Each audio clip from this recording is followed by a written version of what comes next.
Nessa série, Controvérsias na Igreja, e a nossa ideia é trabalhar alguns assuntos que geralmente não são trabalhados e que geralmente são, de alguma forma, polêmicos, né? E tentarmos ver aquilo que a Palavra de Deus ensina para nós. Nossa primeira aula, nós falamos sobre o aborto. Então, o pastor Antônio veio, falou daquilo que as Escrituras falam a respeito disso. Na aula da semana passada, nós vimos a respeito do divórcio e do novo casamento e mostramos qual é a visão que nós, os pastores da igreja, temos a respeito desse assunto. E se você não viu alguma dessas aulas e gostaria de ver, você tem acesso a elas no YouTube da igreja ou também no Spotify. E hoje nós vamos falar desse assunto aqui: parcialidade e racismo. Também é um assunto que está em alta, né? Por que eu coloquei separado aqui? Racismo é um tipo de pecado dentro da parcialidade. Concorda comigo? Parcialidade é um pecado que você tem e abrange várias áreas. Mas, levando em consideração o nosso país, levando em consideração a nossa cultura, levando em consideração que a gente teve mais de 3 séculos de escravidão, aqui no nosso país, nós temos a tendência maior de vermos o pecado de parcialidade em forma de racismo. E aí nós vamos falar um pouquinho do que a Bíblia tem a dizer para nós. Então, eu vou partir do parcialidade de maneira geral e depois eu vou afunilando, tá bom? Será que é um assunto atual? Com certeza. É um assunto na política, né? Sempre está tendo por aí debates e conversas sobre esse assunto. Mas você viu essa notícia aqui, no ano passado? Você lembra disso? Igreja com área VIP, lembra? Igreja Batista da Lagoinha, lá com área VIP. E aí, quem era influencer, quem era milionário, podia chegar a hora que quisesse no culto e teria lá um lugar bem reservado para ele. Ele poderia lá atrás comer, tinha todo um sistema ali para ele, e aí ele chegava num lugar guardado ali para ele. E qual foi o problema, né? Qual é o problema com esse tipo de parcialidade? Existem várias outras. Às vezes a gente olha para isso, que depois eles voltaram atrás, né? Eu acho que acabou isso, para ser honesto, mas tentaram fazer por um tempo. Mas isso acontece muitas vezes nas igrejas onde o pastor ou os pastores não disciplinam os membros mais abastados, porque eles têm medo daqueles membros irem embora e levarem o seu dízimo. Isso acontece. A gente vê por aí. Isso acontece muitas vezes em igrejas que querem fazer apenas para o seu gueto. Então, igrejas muito jovens, de muitos jovens, eles fazem de tudo para não receber pessoas mais velhas, ou às vezes igrejas com pessoas mais velhas, elas olham estranho para os jovens e não querem receber os jovens. Igrejas para nichos específicos, né? Tem a igreja para esse nicho, tem a igreja para aquele nicho, e aí vai acontecendo o pecado da parcialidade. Esse aqui é apenas um exemplo que nós temos. E por que ele é um pecado? Bom, o texto de Tiago, capítulo 2, é muito claro para nós. Tiago 2:1 diz assim: meus irmãos, vocês não podem ter fé em nosso Senhor Jesus Cristo, o Senhor da glória, e ao mesmo tempo tratar as pessoas com parcialidade. Porque se entrar na sinagoga de vocês um homem com anéis de ouro nos dedos, vestindo roupa luxuosa, e entrar também um pobre muito mal vestido, e vocês derem um tratamento especial ao que está vestido com a roupa luxuosa, dizendo: você sente-se aqui no lugar de honra, e disserem ao pobre: você fica em pé, ou sente-se ali, abaixo do estrado dos meus pés, será que vocês não estarão fazendo distinção entre vocês mesmos e julgando as pessoas com critérios errados? Então, nesse texto de Tiago, ele deixa muito claro que o pecado de parcialidade é algo errado aos olhos do Senhor. Aqui ele está falando de uma parcialidade específica, de um tratamento especial, específico, dado a um grupo de pessoas por critérios errados. Veja bem essa palavra, critérios errados. Porque a gente pode dar um tratamento especial para algumas pessoas. Vou dar um exemplo. Um idoso que chega e a igreja está lotada, ele tem que ter um tratamento especial ou não?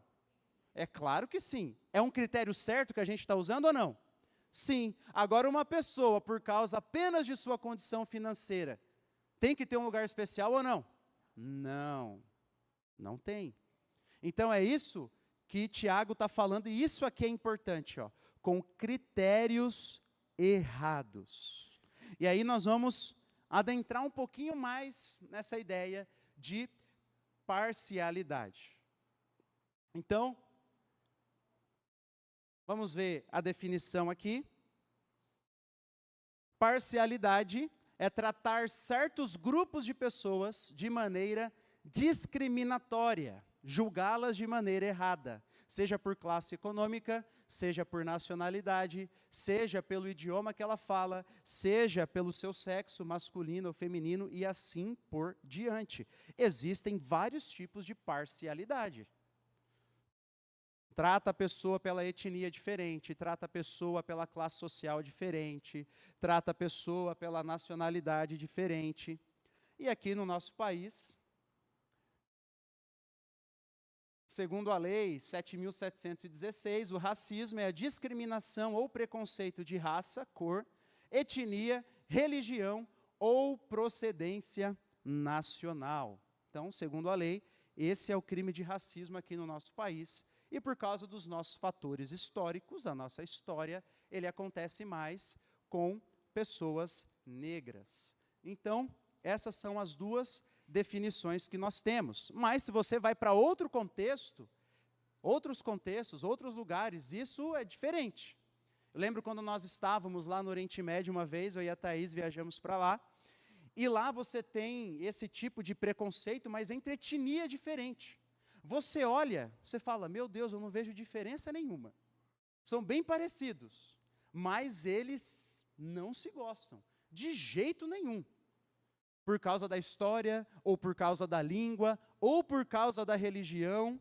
Você vai na Irlanda do Norte, por exemplo, que tem um grupo IRA, que é bem famoso, né? Você vê essas tensões entre católicos e protestantes, que no passado se matavam, só porque um era católico e o outro era protestante. Então, dependendo do contexto, você tem esse tipo de pecado se manifestando de diversas maneiras. E aí, geralmente nós temos 3 atitudes em relação à ideia do racismo. Primeiro é que, não existe mais racismo. Tem a pessoa que nega. Não existe. Aí tem a pessoa que é indiferente. A gente não precisa falar sobre isso. Bom, se a Bíblia fala sobre isso, nós precisamos falar sobre isso. E é isso que nós vamos mostrar aqui. A Bíblia fala, nós precisamos falar. E o policiamento excessivo. Desconfio de quem quer falar desse assunto. Então tem esse primeiro tipo de policiamento excessivo. Não, falou desse assunto, já não gosto. Não quero, deve ser de determinado espectro político, não vou ouvir, não é assim? Ou também o policiamento excessivo. Desconfio que tudo é racismo. A pessoa acha que daí toda atitude é racismo e fica policiando. Você foi racista, você foi racista. Isso é discriminação, E aí começa a ver em tudo. E tudo isso é um problema para a gente discutir sobre o assunto. Primeiro, porque a Bíblia nos chama a confessarmos os nossos erros, a identificarmos os nossos erros. A Bíblia nos chama a buscar a justiça, mas para buscar a justiça a gente tem que ver aquilo que está sendo tratado com injustiça, ou aquele que está sendo tratado com injustiça. Então, tudo isso aqui são atitudes erradas que nos levam a não tratarmos da situação, a olharmos o que as Escrituras dizem, que é aquilo que a gente vai tentar fazer agora. Bom, tem alguns livros sobre esse assunto, caso você goste desse assunto, tem alguns livros muito interessantes. Primeiro, um livro do pastor John Piper, Racismo, a Cruz e o Cristão. Então, esse é um livro muito interessante acerca desse tema do pastor John Piper. E ele conta a experiência dele aqui, porque ele cresceu em uma família racista, em uma igreja racista. Nos Estados Unidos, alguns anos atrás, algumas décadas atrás, era comum você ter igrejas onde não se aceitavam pessoas afro-americanas. Não se aceitava, você não podia. E aí, John Piper conta a história dele e mostra o que a Bíblia diz a esse assunto. Também o pastor Timothy Keller tem um livro sobre isso, e é de graça na internet esse livro, tá? Você pode baixar em PDF, que você não vai estar cometendo pirataria, fique em paz, tá bom? Pode pesquisar no Google, você vai achar, é um livro pequeno, que ele fala de racismo e justiça à luz da Bíblia. Você tem esse livro também, ficou famoso no ano passado, Uma Leitura Negra, de um pastor também lá dos Estados Unidos, e de uma mulher brasileira não, desculpa, ela é de Guiné-Bissau, mas veio para o Brasil criança e já está aqui, acho que há mais de 30 anos, O Estigma da Cor, e ela fala um pouquinho também sobre esse assunto aqui no nosso país. Mas deixe-me citar o trecho de um artigo do Voltemos ao Evangelho. Olha só, então, o que é preconceito racial? O preconceito racial vem como uma questão de instinto. Qual é a sua reação quando você vê alguém que parece ser descendente do Oriente Médio embarcando em seu voo? Se você está caminhando em uma área urbana e um grupo grande de negros se aproxima, o que você pensa? Você se sente um pouco inquieto quando alguém de sua etnia se casa com alguém de outra raça? Todos os seus amigos se assemelham a você? Você prefere que o garçom do restaurante, o seu pastor, o seu melhor amigo, as bonecas da sua filha, os cônjuges de seus filhos, o eletricista que chega à sua porta, ou o personagem principal de um filme tenham a mesma cor de pele que a sua? Esses preconceitos podem ser instintivos e podem ser produto do nosso favoritismo racial. Então, existem várias maneiras que isso pode aparecer. Aquela maneira do tipo assim, volta para o teu país, esse país é meu, eu que pago os impostos aqui. Às vezes vem, né? Eu vi um movimento disso acontecendo lá na cidade que meus pais moram, Cafelândia. Cafelândia. O que acontece? Cafelândia é uma cidade movimentada por uma cooperativa, como boa parte das cidades do Paraná, chamada Copacol. E aí você precisa trabalhar em um turno matando frango. Só que, o que acontece? Não tem mais muitas pessoas querendo trabalhar nisso. O que eles fazem?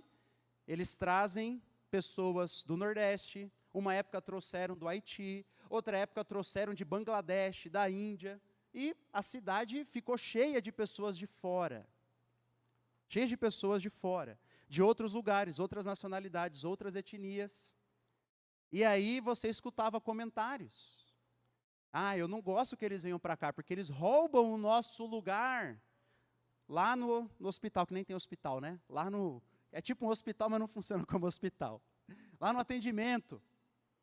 Roubam a vaga da escola dos nossos filhos. Eu estou começando a entender que não gosta deles. E aí começam essas frases. Que vem travestido, às vezes, do nosso preconceito étnico, racial, de determinados lugares do nosso país, que a gente sabe que existe, não é? A gente sabe que existe. A gente sabe que a gente escuta isso sempre. E aí, quando nós olhamos para a Bíblia, e é isso que nós vamos tentar fazer agora, nós vemos uma história muito bonita, marcada, com certeza, pela queda, pelo pecado, mas que nos mostra o propósito de Deus e o objetivo de Deus em relação a isso. Bom, primeiro, Gênesis capítulo 1, versículo 24 diz assim: façamos o ser humano à nossa imagem, conforme a nossa semelhança. Tenha ele domínio sobre os peixes do mar, sobre as aves dos céus, sobre os animais domésticos, sobre toda a terra e sobre todos os animais que rastejam pela terra. Assim, Deus criou o ser humano à sua imagem, a imagem de Deus o criou, homem e mulher os criou. Me ajuda. Primeiro, esse texto, ele está dizendo algo que é a base para o nosso entendimento desse assunto. Que primeiro, todo ser humano é criado à imagem de Deus. Todo ser humano. Ele tem valor e ele tem dignidade intrínseca pelo simples fato de ser humano. Seja na concepção, como nós vimos, seja até o final da sua vida. Então, todo ser humano é feito à imagem de Deus e tem valor intrínseco. Valor intrínseco a ele enquanto ser humano. Isso significa que todos nós também somos criados, em um certo sentido, aos olhos de Deus, iguais. Todos carregamos a mesma imagem divina, manchada sim, mas ainda ali dentro de nós. Esse é o argumento de Tiago, depois ele vai continuando falando de parcialidade. Esse é o argumento de Tiago quando ele fala, no capítulo 3, sobre a língua. Com ela, com a língua, bendizemos o Senhor e Pai, também com ela amaldiçoamos as pessoas, falamos mal das pessoas, criadas à semelhança de Deus. De uma só boca procede bênção e maldição. Meus irmãos, isso não deveria ser assim. Então, ele está criticando pecados da língua, e um deles é quando nós amaldiçoamos pessoas, falamos mal de pessoas, denegrimos a imagem das pessoas. E o argumento dele é que essas pessoas foram criadas à semelhança de Deus. Por isso nós temos que ter cuidado com aquilo que falamos de outra pessoa. É uma pessoa com valor e dignidade intrínsecos. Mas nós conhecemos a história, e aí vem Gênesis capítulo 3, que narra para nós o quê? A queda. E a queda não é apenas uma história, assim, que está lá escrita para a gente ter uma curiosidade. Não, ela é uma história que explica para nós. Gênesis é um livro que explica para nós a nossa condição agora. Então, por exemplo, o texto famoso, né? Quando Deus vem, ele vai confrontar Adão, e aí chega para Adão, fala: o que você fez, Adão? Aí Adão joga a culpa na mulher. A mulher que me deste para estar comigo, ela me deu da árvore e eu comi. A culpa é dela. A culpa é dela. E aqui nós vemos a nossa tendência de sempre jogar a culpa no outro, a tendência dos nossos filhos, né, de sempre jogar a culpa no irmãozinho, no amiguinho, no colega. Mas aqui a Bíblia está nos mostrando um outro ponto interessante. Aqui a Bíblia está nos mostrando que surge um problema entre um homem e o seu próximo. Porque veja, Eva não era apenas a esposa de Adão. Eva era a próxima de Adão. A única ser humana além de Adão, não é? A única outra pessoa além de Adão era ela. Então o problema, isso aqui não é apenas a origem dos problemas conjugais ou da nossa vontade de lançar a culpa no outro, mas é a origem do problema entre um homem e o seu próximo. É a maneira da Bíblia mostrar para nós que aqui surgem todo tipo de pecado social. Não social no sentido de maneira geral, mas social no sentido entre o homem e o seu próximo. Em um relacionamento. Depois, nós vemos Deus dando algumas ordens, são várias, mas eu vou dar 2 exemplos para vocês. Ó. Não perverta o direito do pobre, que vem até você com a sua causa. Não oprima o estrangeiro. Vocês sabem o que é ser estrangeiro, pois foram estrangeiros na terra do Egito. Não façam o que os egípcios fizeram com vocês. Não façam, não oprimam pessoas de fora que estão morando dentro da terra de vocês. Não façam isso, porque vocês sabem o que é morar na terra dos outros. É aquele ciclo, né, que dizem, né, o oprimido tem vontade de ser opressor, né? É tipo calouro. Calouro, você vai lá na universidade e sofre um trote. Você nem gostava de trote, mas no ano que vem, você quer fazer o trote com os outros calouros. E falar assim, só porque fizeram comigo, vou fazer igual. Vou fazer. porque foi ruim para mim, vai ser ruim para você também. É tipo isso. A gente tem essa tendência. A gente quer fazer com os outros, não, porque eu sofri, tem que sofrer também. Deus está dizendo, não façam isso. Não oprimam o estrangeiro. Não perverta o direito do pobre que vem até você com a sua causa. E tem um detalhe, se Deus está ordenando não fazer, é porque era feito, não é? Se não era feito, Deus não precisava mandar não fazer. Era porque era praticado, seja pelos israelitas, seja pelos povos ao redor deles, seja pelos egípcios, da onde eles estavam saindo. Olha esse texto aqui de Deuteronômio 16. Nomeiem juízes e oficiais em todas as cidades que o Senhor, seu Deus, lhes der entre as suas tribos, para que julguem o povo com justiça.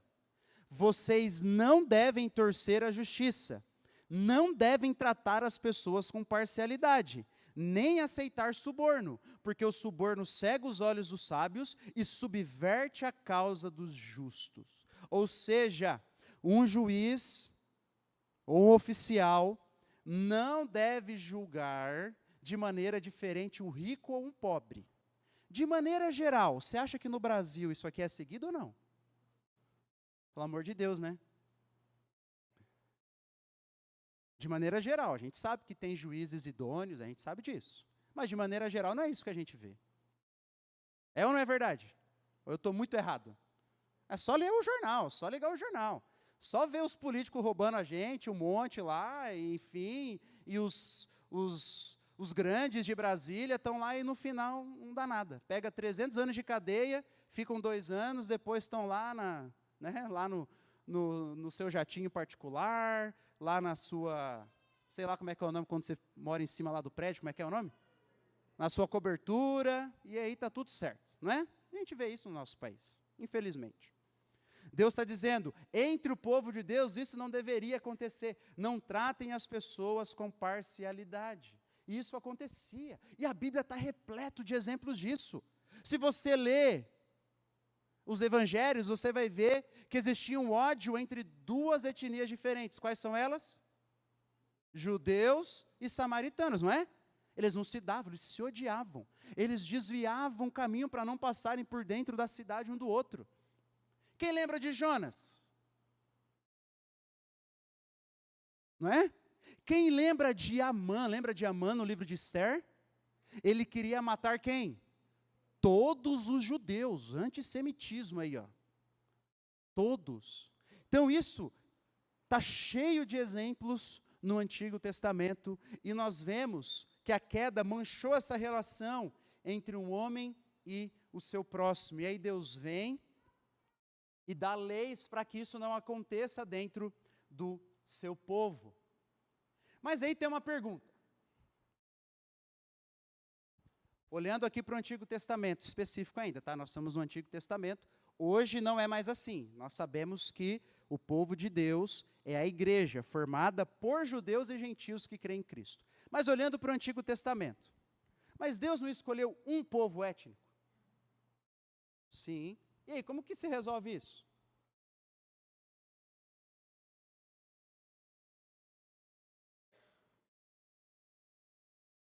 Deus escolheu um povo étnico, mas qual era o propósito? Qual era o propósito? Abençoar todas as nações. Gênesis 12. O Senhor disse a Abrão, sai da tua terra, da tua parentela, da casa do seu pai, vai para a terra que eu lhe mostrarei. Farei de você uma grande nação, o abençoarei, o engrandecerei, e engrandecerei o seu nome, seja uma bênção. Abençoarei aqueles que o abençoarem e amaldiçoarei aquele que o amaldiçoar. Em você serão benditas todas as famílias da terra. Alguém tem a NVI aqui, a Nova Versão Internacional? Quem tem? Abre para mim Gênesis 12 e lê o versículo 3 final.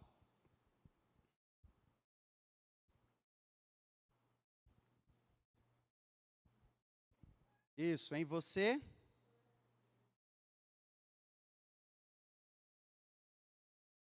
por meio de você todos os povos da terra. Esse é o sentido de família aqui, ó. Todos os povos da terra serão abençoados. Então, o objetivo de Deus não era elevar um povo acima do outro, mas era que por meio de um povo, ele alcançasse as nações e abençoasse as nações ao redor. Esse é o ponto. Tem até Moisés falando, né? Ô Israel, não acha que Deus escolheu vocês porque vocês eram os mais numerosos? Lembra desse texto? Vocês eram os mais bonitos? Pelo contrário, vocês eram o menor dos povos. Vocês não eram nada. Justamente para que o povo não caísse nesse orgulho étnico. Quando você lê Êxodo, quem aqui está seguindo o nosso plano de leitura, se você está atrasado, não desista, tá bom? Não desista, continua. Vamos ler a Bíblia inteira juntos. Êxodo 12, quando o povo está saindo do Egito, diz assim: saiu também com eles um misto de gente, ovelhas, gado e muitos animais. NVI de novo, Rafa. Abre aí, por favor. Êxodo 12, 38. Talvez você nunca tenha prestado atenção ao detalhe desse texto. O que está escrito aí? Grande multidão de estrangeiros. Quem saiu do Egito para a terra prometida não foram apenas israelitas. A maioria, é óbvio que sim. Mas grande multidão de gente aqui, que é uma palavra se referindo a pessoas de fora da nação de Israel, de outros povos, estrangeiros, egípcios, saíram com eles também. Ainda lá no Antigo Testamento, então, nós vemos esse propósito do Senhor, abençoar todos os povos. Quando eles estão chegando para dominar a terra prometida, vocês lembram de Raabe? Lembra? Raabe é adotada dentro do povo.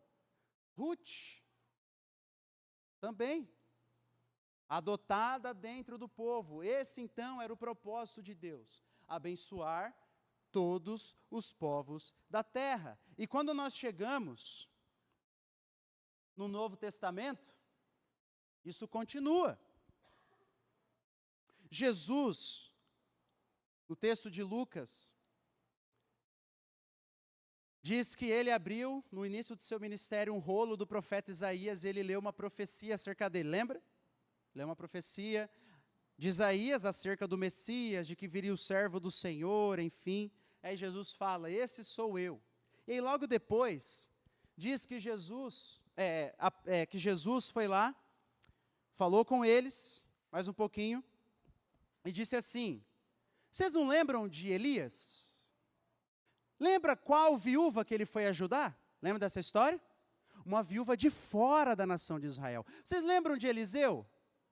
Vocês lembram que ele ajudou quem? Naamã, que era de fora da nação de Israel. Jesus estava dizendo assim para o povo, olha, para os líderes, eu também vim para abençoar os gentios. Eu também vim. Claro que no seu ministério terreno, Jesus focou entre os judeus, a gente vê isso. Fui enviado às ovelhas perdidas da casa de Israel. Era o povo com quem Deus tinha uma aliança. Mas Jesus já deu demonstrações de que essa missão iria englobar os gentios. Ele foi até regiões gentílicas.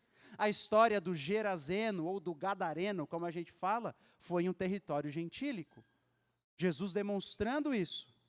Mas após a sua ressurreição agora, nós vemos que o escopo da missão de Deus, da missão de Jesus, da missão da igreja, não era apenas mais regional, e sim universal.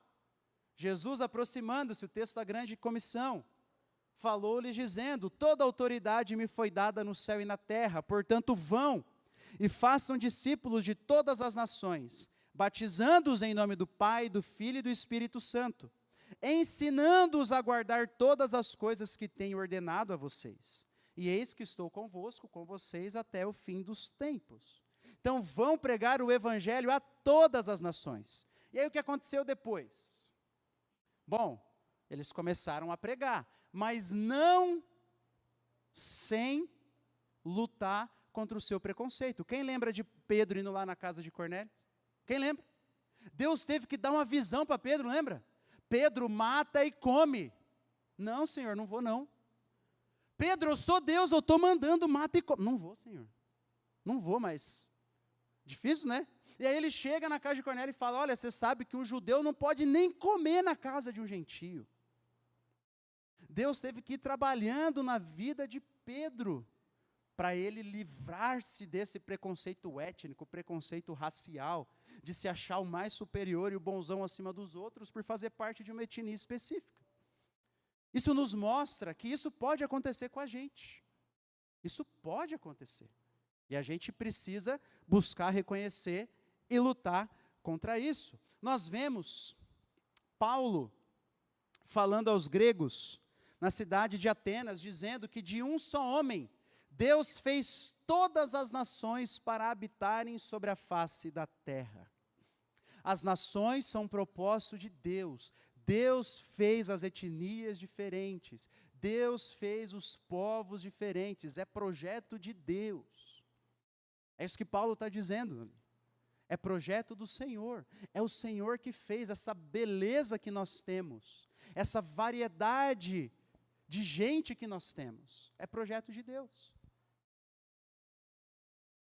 E é por isso que no Evangelho, Paulo escrevendo aos Gálatas, ele diz assim, sendo, não pode haver judeu, nem grego ou gentio, nem escravo, nem liberto, nem homem, nem mulher, porque todos vocês são um em Cristo. O que ele está dizendo é que, quando nós somos enxertados no corpo de Cristo, na videira verdadeira, não existe, não pode haver dentro da igreja essa diferença de valor entre pessoas. Seja por causa de sexo, seja por causa de raça ou etnia, seja por causa de condição social, nem escravo e nem liberto. Não pode haver isso. Não pode haver esses tipos de parcialidade, de tratamentos injustos. E aqui, gente, eu poderia fazer até um parêntese para falar sobre pessoas atípicas ou portadoras de necessidades especiais, também. Poderia falar sobre isso. Se você leu o livro de Êxodo, você vê que então Moisés disse ao Senhor, Senhor, eu nunca fui eloquente, nem no passado, nem depois que falaste a teu servo, pois sou pesado de boca e pesado de língua. O Senhor respondeu, quem fez a boca do homem? Ou quem fez o mudo? Ou o surdo? Ou o que vê? Ou o cego? Não sou eu o Senhor? Aqui algumas interpretações diferentes do que significa ser pesado de boca e pesado de língua. Mas uma possível interpretação é que Moisés tinha um problema na fala. Ele era deficiente de fala. Você já ouviu isso? Alguns falam, né, que ou provavelmente ele era gago, a gente não sabe, não tem como fazer um diagnóstico. A discussão é exegética, se essa palavra aqui, pesado de boca e pesado de língua, significa algo físico ou não. Pode ser que seja, é provável que seja. Porque Deus, logo depois, ele fala sobre questões físicas, não é? Logo depois, ele fala sobre isso. Deus não fala assim, fui eu quem fiz o tímido e o extrovertido. Não é? Ele não fala isso. Fui eu, ele fala sobre pessoas com condições físicas. Então, também são projeto de Deus. Também devemos tratar com dignidade, com respeito. Mas é um parêntese apenas para mostrar como isso envolve várias situações dentro da igreja. Agora vamos falar um pouquinho sobre o evangelho da justificação pela fé e o que isso tem a ver com essa questão étnica, ou racial, ou de parcialidade. Abra aí comigo sua Bíblia em Gálatas capítulo 2.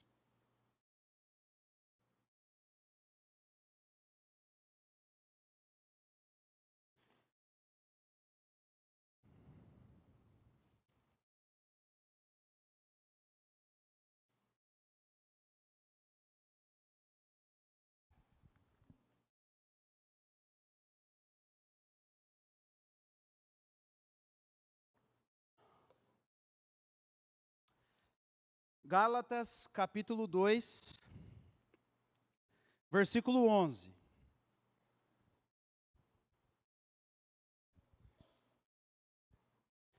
Diz assim: quando, porém, Cefas veio a Antioquia, Cefas aqui é quem? Pedro. Ô Pedrão, sempre ele, né? Resisti-lhe face a face, porque havia se tornado repreensível. De fato, antes de chegarem alguns da parte de Tiago, ele comia com os gentios. Quando, porém, chegaram esses da parte de Tiago, começou a afastar-se e, por fim, separou-se, temendo os da circuncisão. E também os demais judeus se fizeram hipócritas juntamente com ele, a ponto de o próprio Barnabé ter se deixado levar pela hipocrisia deles. Quando, porém, vi que não procediam corretamente, segundo a verdade do Evangelho, perceba bem essa frase, eu disse a Pedro, na presença de todos, se você que é judeu, vive como gentio e não como judeu, por que quer obrigar os gentios a viverem como judeus? Vamos fazer uma pausa aqui. Então, estava lá Pedro, comendo com os gentios, lá em Antioquia. Antioquia é uma igreja multiétnica. Estava lá sossegado, comendo, aí chegaram os da parte de Tiago, provavelmente lá de Jerusalém, judeus, cristãos judeus. E aí Pedro, temendo eles, começou-se a se afastar. Ao ponto do próprio Barnabé ter se deixado levar por isso, por esse erro de Pedro, um erro de preconceito. E aí, envolve isso. Perceba que, versículo 14, Paulo, ele não diz assim, ele estava errando porque estava simplesmente descumprindo o princípio bíblico. Não, preste atenção no início do versículo 14. Quando, porém, vi que não procediam corretamente segundo a verdade do Evangelho. O que Pedro estava fazendo não era apenas a quebra de um mandamento bíblico, que já é grave por si só. Mas era mais profundo do que isso. O que Pedro estava fazendo atingiu o próprio Evangelho. O próprio Evangelho. Era uma questão central. Era uma questão primária. E aí, Paulo continua. Olha o versículo 15. Nós, judeus por natureza e não pecadores dentre os gentios, sabendo, contudo, que o homem não é justificado por obras da lei, e sim mediante a fé em Cristo, também temos crido em Cristo Jesus, para que fôssemos justificados pela fé em Cristo, e não por obras da lei, pois por obras da lei ninguém será justificado. Paulo está dizendo assim, Pedro, por que você foi salvo? É porque você era de determinada etnia? Não, você foi salvo pela fé. Não porque você adotou certas práticas étnicas ou porque você era de determinada etnia. Você foi salvo pela fé. Você foi salvo pela crença em Cristo Jesus. Racismo, então, ou parcialidade, qualquer que seja, não é somente pecado, é uma deturpação do próprio Evangelho. Porque quando nós agimos assim, nós estamos dizendo, ainda que não de maneira audível e talvez não tão clara, mas nós estamos dizendo assim, Deus me trata segundo as minhas obras. Deus me trata segundo aquilo que eu faço ou que eu sou. É uma deturpação do próprio Evangelho, é um orgulho. Porque você acha, e eu acho, que Deus me trata diferente por ter alguma coisa diferente do que os outros.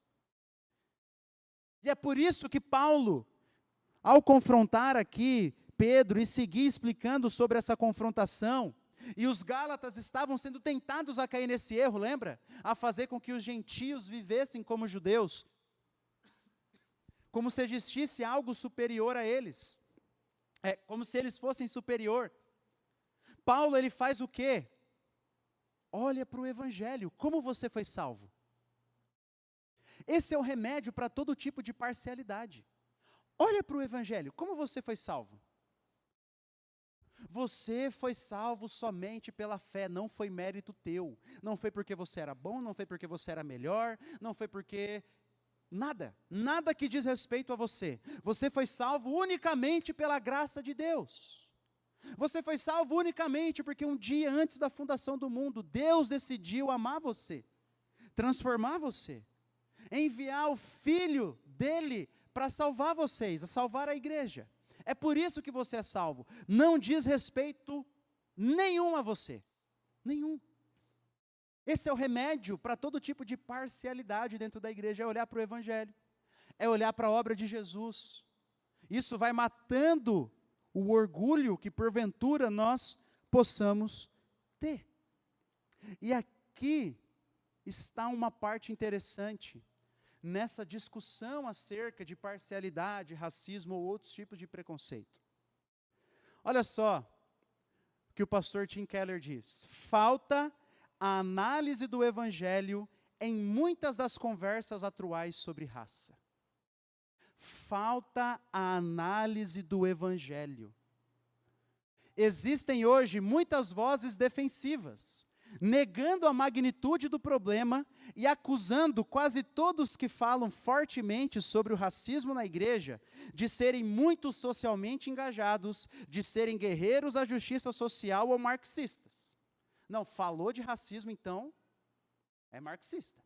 É isso que o Keller está dizendo. Tem gente desse lado, que não quer falar, que nega a magnitude do problema e que fica rotulando todo mundo. Mas tem um outro problema. Por outro lado, muitas das vozes que estão falando sobre a injustiça racial não estão se inspirando na abordagem de Paulo. Eles recorrem à vergonha e geralmente exibem uma justiça própria. O que ele está nos chamando a fazer? A olhar para o Evangelho de Jesus e a tratar o assunto com base no Evangelho de Jesus. E o motivo é simples.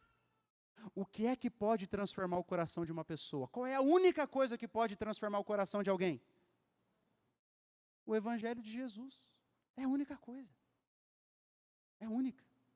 Então essa é a mensagem da igreja. A gente anuncia o Evangelho e agora a gente chama as pessoas a viverem de acordo com as implicações do Evangelho, nas suas relações. Passamos pela criação, nós vimos o propósito de Deus, todas as pessoas são criadas à imagem dele, e ele escolheu a nação de Israel para abençoar todos os povos da terra. Nós vimos que Deus deu leis contra a parcialidade, contra tratar pessoas diferentes, seja por causa de onde elas vieram, ou seja de outra etnia. Nós vimos que Deus deu leis contra isso, contra esse tipo de parcialidade. Nós vimos no Novo Testamento que Jesus demonstra que agora a missão do povo de Deus engloba todas as nações, então as nações fazem parte do propósito de Deus. E aí agora nós vamos olhar para o fim. Nós vamos olhar para o final, lá em Apocalipse. Depois dessas coisas, vi e eis grande multidão, que ninguém podia contar, de todas as nações, tribos, povos e línguas, em pé, diante do trono e diante do Cordeiro, vestidos de vestes brancas, com ramos de palmeira nas mãos, e clamavam com voz forte, dizendo: ao nosso Deus que está sentado no trono e ao Cordeiro pertence a salvação. Então, no final de tudo, o que é que João vê? Uma multidão formada por gente de todos os povos, etnias e tribos dessa terra. Todos. Nós vamos estar lá com o corpo glorificado. Eu não sei com que idade. A gente discutiu um pouco isso em 1 Coríntios, né? Catarina perguntou para a Thaís essa semana: mamãe, a gente vai reviver, mas como assim? Eu vou reviver criança ou adulta? Filha, a gente não sabe, é mistério. A gente não sabe. Eu não sei como. Mas eu sei que as nossas diferenças físicas estarão lá. Estarão lá. As nossas línguas estarão lá, gente. Estarão lá. Por quê? Porque é projeto de Deus. Não existe uma língua superior à outra, ou uma etnia superior à outra. Estaremos lá. Gente de toda a tribo, povo, cor, raça, nação, enfim, a gente vai estar junto lá. Esse é o projeto de Deus. E é por isso que o chamado da igreja é tentar exemplificar agora aquilo que vai acontecer lá no fim. A igreja é como é que a gente pode dizer assim, uma embaixada do reino, como diz certo pastor. É uma embaixada do reino. Quando você está num país estrangeiro e você precisa de algo da sua nação, você vai aonde? Na embaixada. E lá na embaixada, é como se fosse um país dentro de um país, não é? As leis que agem ali são um pouco diferentes. Você vai ter os seus direitos garantidos. Você vai ver um pouquinho da sua cultura. A igreja é uma embaixada do reino nesse sentido. Ela tem que demonstrar, a gente tem que lutar para demonstrar essa variedade que Deus espera em sua igreja aqui e agora. É claro que sempre vai ter uma maioria na igreja, seja de idade, seja de nacionalidade, seja por causa do bairro onde a igreja está, é claro que sim. O que não pode é nós, intencionalmente ou não acolhermos pessoas simplesmente porque elas são diferentes, ou porque elas não são do jeito que a gente gosta. A gente não pode fazer isso. Somos chamados a demonstrar aqui e agora, e mostrar para o mundo, pessoas que lá fora estariam separadas, pessoas que lá fora a gente nunca estaria juntos, mas aqui dentro da igreja nós estamos juntos, porque na igreja não há homem nem mulher, não há rico ou pobre, não há judeu nem gentio, há um só povo em Cristo. Um só povo. Esse é o grande propósito nosso.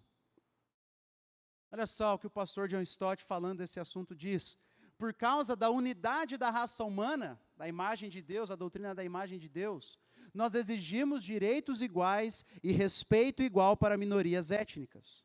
Por causa da glória da igreja, devemos procurar nos livrar de qualquer racismo persistente e nos esforçar para fazer dela, da igreja, um modelo de harmonia, no qual o sonho multiétnico se torne realidade. É isso que a gente tem que lutar para ter na nossa igreja. O sonho multiétnico, e posso abranger mais, de classes sociais diferentes, de idades diferentes, aonde pessoas aqui dentro estão convivendo para demonstrar como será naquele grande dia, no dia em que o nosso Senhor voltar, e vivermos na Nova Jerusalém. Algumas aplicações para nós. Primeiro, valorize e celebre a diversidade étnica. Nós somos privilegiados como igreja, não é? A gente tem pessoas de várias nações aqui. Foz do Iguaçu tem esse privilégio. Foz do Iguaçu tem disso. E a gente tem que valorizar. A gente tem que gostar, agradecer ao Senhor por causa disso no nosso meio. E uma das maneiras de fazermos isso é diversificando as nossas amizades. Às vezes a gente vai fazer uma reflexão. Quem são as pessoas mais próximas a nós? Ou as pessoas que a gente convive? Claro, a gente tem pessoas próximas. Claro que sim. A gente tem amigos mais próximos. Isso não é pecado. O problema é quando a gente só vê pessoas iguais a nós. E aí a gente perde de ter comunhão com o irmão, porque a gente fica... A gente fala, eu não vou chamar aquele irmão lá em casa. Aquele irmão é muito chique, né? Ele vai ver aqui minha casa toda bagunçada. É um tipo de parcialidade, gente. É um tipo.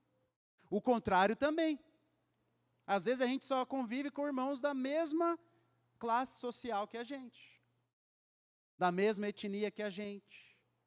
Mais uma vez, a gente tem amigos mais próximos, isso não é pecado nenhum. O problema é quando isso impede a comunhão com pessoas de diferentes ou faixa etárias da igreja, ou classes sociais, ou etnias, e assim por diante. Então, a gente tem que valorizar isso, e celebrar, e buscar termos comunhão com assim a maior variedade de pessoas que nós pudermos ter.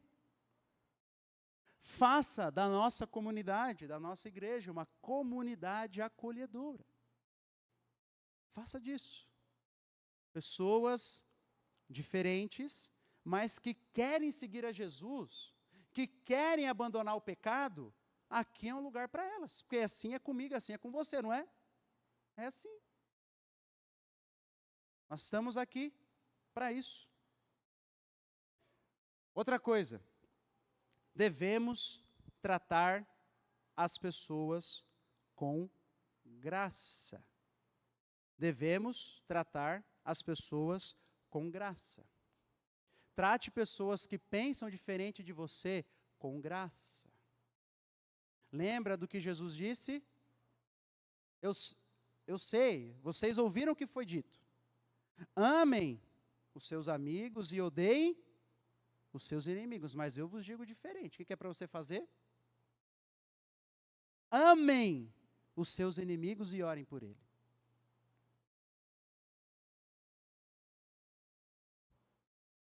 Lembra, gente? Deixa eu fazer um breve comentário aqui, tá? Rede social não é terra sem lei. Aqui eu estou falando da lei de Deus, tá? Deus vê. Fake news é pecado, é mentira, tá? E às vezes as fake news vêm para a gente inventar mentiras sobre outras pessoas e outros grupos, não é? Não é? Muitas das fake news vêm com preconceito por trás. A gente só não percebe. Cuidado. Fecha parênteses aqui. Trate pessoas com graça. Pessoa diferente de você. Pessoa é alternativa. Enfim, trate com graça. Nós somos chamados a amar inclusive os nossos inimigos. Abra comigo em Daniel capítulo 9. Abra aí a sua Bíblia.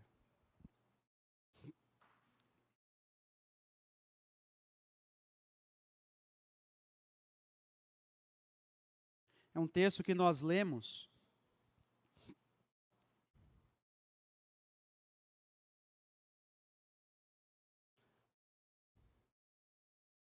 na semana passada, no culto.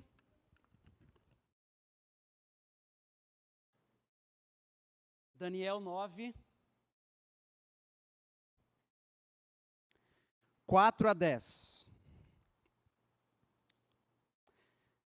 Diz assim: orei ao Senhor meu Deus e fiz a seguinte confissão. Daniel confessando.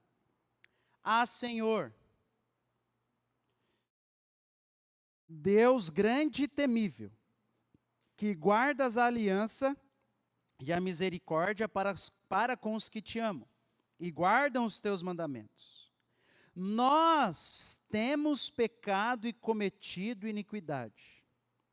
Procedemos mal e fomos rebeldes, afastando-nos dos teus mandamentos e dos teus juízos.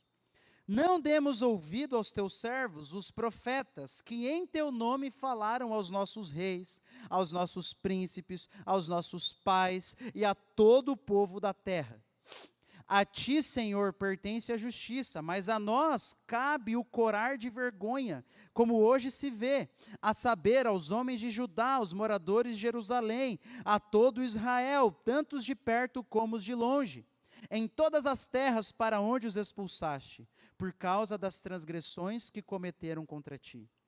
Ó Senhor, a nós pertence o corar de vergonha, aos nossos reis, aos nossos príncipes, aos nossos pais, porque temos pecado contra ti. O que Daniel está fazendo aqui? Confessando, não é? E ele está confessando em nome de quem? Do povo. Eu te pergunto, Daniel saiu lá da terra de Israel, um pré-adolescente, no máximo adolescente. Ele está confessando pecados que ele não cometeu. Ele individualmente, certo? Ele está falando em nome da nação. Quem que não escutou vários profetas? Não foi só a geração de Daniel ou as outras ou a geração dos pais dele, mas várias gerações. Então ele está se colocando como um representante ali da nação e pedindo: Senhor, me perdoa, Senhor, nos perdoa. Então, reconheça os pecados do nosso povo e peça perdão ao Senhor em nome do nosso povo. A gente pode fazer isso, a gente deve fazer isso. Ah, mas eu nunca cometi esse pecado. Beleza, mas é um pecado que acontece no nosso meio? É um pecado que acontece na nossa nação? Então oremos a respeito disso. Vamos fazer como Daniel, dobrar os nossos joelhos e falar: Senhor, nos perdoe. No nosso país ainda existe preconceito. No nosso país ainda existe racismo. No nosso país há tratamento diferente dependendo de quem você é, do seu sobrenome, de quanto dinheiro você tem. Existe, de maneira geral, existe. Então a gente pode, não só pode, né? A gente deve fazer isso. A gente deve, é o nosso povo, é a nossa nação, é onde nós estamos, é onde Deus nos colocou. Então, faça isso. E por fim, lembre-se do reino ao qual pertencemos acima de tudo. Lembre-se, gente, lembre-se. Nós pertencemos ao reino de Jesus. É Ele que nós buscamos honrar acima de tudo. É Ele e é o reino dEle que nós buscamos acima de tudo. É a ética do reino que governa mais sobre a nossa vida. Cuidado para não deixar ideologias dominarem os nossos corações. E aí a gente descumpre princípios bíblicos por amor a ideologias. Não só uma, várias. Várias. Lembre-se, qual é o reino a qual pertencemos. E nesse reino, nós somos chamados a ilustrar como será no novo céu e na nova terra. Gente diferente, mas que juntas amam a Jesus e querem viver a vida de acordo com Ele, caminhando juntas até a nova Jerusalém. Então, algumas aplicações para nós acerca desse assunto aqui. Alguém tem alguma pergunta?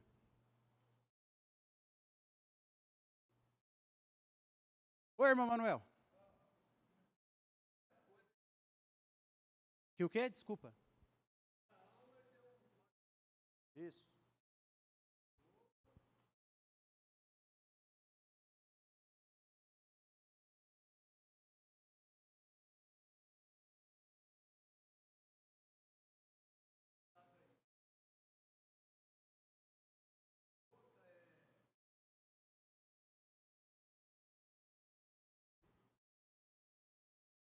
Fala o quê? Ah, entendi. Aham.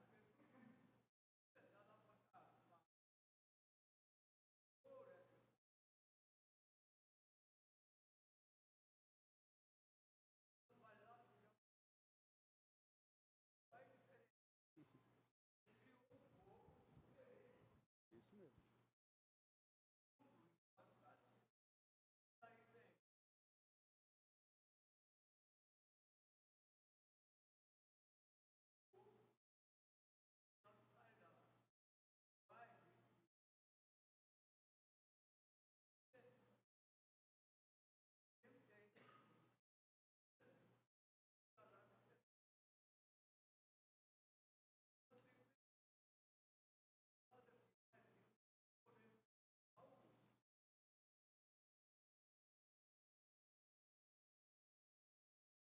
O MoMA.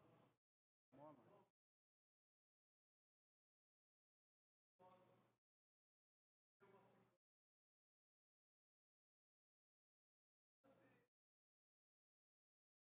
Isso.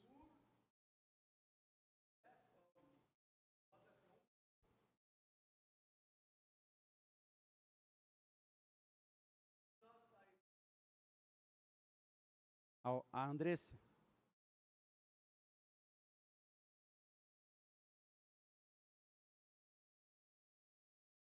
É, bastante. Bastante.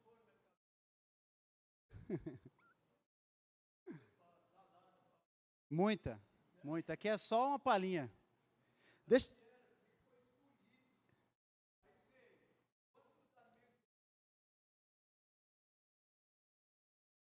Oi. Quem? Depende. Judas contava ou não? Só um, né? Quem?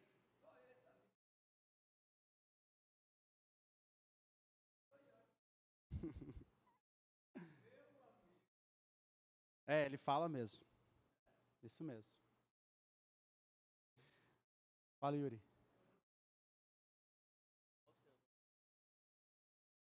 Não, Deus fala. Não, mas o Yuri perguntou assim, como que aconselha a amaldiçoar o que os amaldiçoam? É Deus que falou isso para Abraão. Eu amaldiçoarei os que te amaldiçoarem, entendeu? Então tem a ver o quê? Abraão seria o canal de bênção de Deus na terra, Abraão e a família dele. Aqueles que amaldiçoarem ou não entrassem em uma relação com Abraão não receberiam dessa bênção, entendeu? Mas não é Abraão que queria amaldiçoar, Deus queria amaldiçoar, e é mais ou menos em relação à igreja.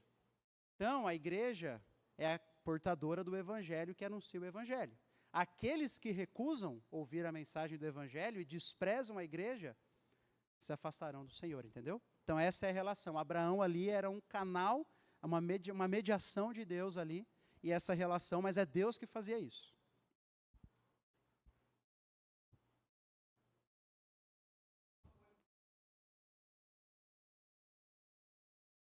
Um pouquinho dá.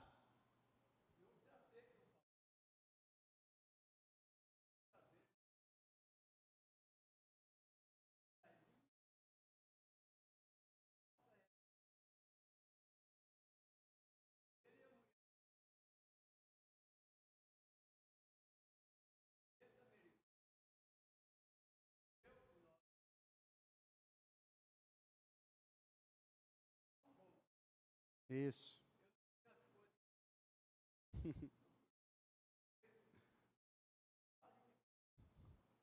O americano comeu leite com farinha?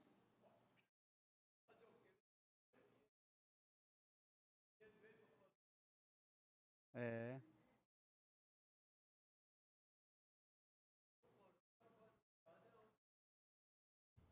Fui.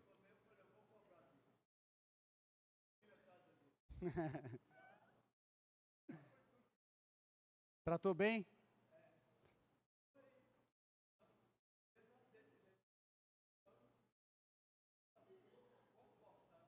Isso.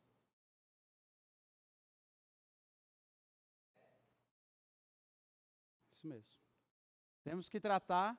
O irmão Manuel está falando da hospitalidade, contou a história quando ele recebeu um pastor americano lá na casa dele e não tinha muito para oferecer, ofereceu leite com farinha. Comeu. Esse é missionário raiz americano, né? Esse é missionário raiz. Gente, deixa eu terminar aqui uma frase de Martin Luther King.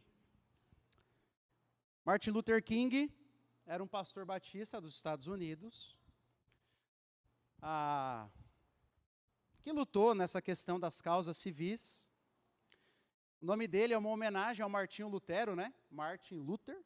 O pai dele era um pastor também, batista, foi no encontro da Aliança Mundial Batista na Alemanha, ficou impactado com a história de Martinho Lutero, voltou, mudou o nome dele mesmo, do pai e do filho, que já tinha 5 anos já. Né? E assim foi dado o nome dele, e ele foi um grande lutador acerca das causas sociais lá nos Estados Unidos. E ele tem uma frase que ela é muito bonita, porque ela reflete um sonho bíblico, um desejo bíblico, é por isso que eu trouxe aqui. Ele diz assim, ó, eu tenho um sonho, que um dia essa nação, está falando dos Estados Unidos, né? Levantar-se-á e viverá o verdadeiro significado da sua crença. Consideramos essas verdades como auto-evidentes, que todos os homens são criados iguais. Eu tenho um sonho de que um dia, nas montanhas rubras da Geórgia, os filhos dos descendentes de escravos e os filhos dos descendentes de donos de escravos poderão sentar-se juntos à mesa da fraternidade. Eu tenho um sonho que um dia, mesmo o estado do Mississippi, um estado desértico, sufocado pelo calor da injustiça e sufocado pelo calor da opressão, será transformado num oásis de liberdade e justiça. Eu tenho um sonho que meus 4 pequenos filhos um dia viverão em uma nação onde não serão julgados pela cor da pele, mas pelo conteúdo do seu caráter. Eu tenho um sonho hoje, Eu tenho um sonho que um dia todos os vales, citando a Bíblia agora, todos os vales serão elevados, todas as montanhas e encostas serão niveladas, os lugares mais acidentados se tornarão planícies, os lugares tortuosos se tornarão retos, e a glória do Senhor será revelada, e todos os seres a verão conjuntamente. Esse era o sonho dele, e esse continua sendo o sonho da igreja, continua sendo o sonho nosso, porque esse é um sonho de Deus. É um sonho do nosso Senhor, que um dia a justiça reine, não é? A gente anseia por isso. Por um dia aonde nós veremos a glória do Senhor brilhando e as pessoas viverão em paz. Mas nesse reino só entrarão aqueles que se submetem a Jesus se arrependendo dos seus pecados. Essa é a nossa mensagem. É isso que anunciamos, chamando as pessoas, venha fazer parte desse mundo maravilhoso. Mas para você entrar, você precisa se arrepender e se submeter ao Senhor Jesus Cristo. E vamos fazer isso como igreja. Vamos lutar por isso com a nossa igreja, para a gente refletir a Nova Jerusalém aqui.